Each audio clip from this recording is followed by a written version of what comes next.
ताजी खबरे superfast news, जनसामान्यांचा आवाज। MIDC मध्ये शस्त्रासह युवक अटक, LCBची धडाकेबाज कारवाई। नगर MIDC मध्ये गावठी कट्टा जप्त, आरोपी रंगेहात पकडला। अहिल्यानगर MIDC परिसरात अवैध अग्निशस्त्र बाळगणाऱ्या युवकाला स्थानिक गुन्हे शाखेने रंगेहात पकडले आहे। पोलिसांना मिळालेल्या गोपनीय माहितीवरून MIDC पोलीस स्टेशन चौकाजवळील साई पान शॉप जवळ लपून बसलेल्या दीपक भाऊसाहेब साळवे या इसमाला शिताफीने ताब्यात घेण्यात आले। त्याच्या तपासणीत 30,000 किमतीचा गावठी कट्टा आणि एक जिवंत काडतूस असे एकूण 31,000 रुपयांचा मुद्देमाल जप्त करण्यात आला। आरोपी विरुद्ध आर्म्स ॲक्ट नुसार गुन्हा दाखल करण्यात आला असून पुढील तपास MIDC पोलीस स्टेशन करत आहे।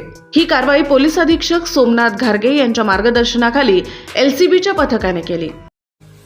जनसामान्यांचा आवाज, ताजी खबरे सुपरफास्ट न्यूज। आजच आमच्या चॅनलला YouTube वर सबस्क्राइब करा आणि बेल आयकॉन प्रेस करा।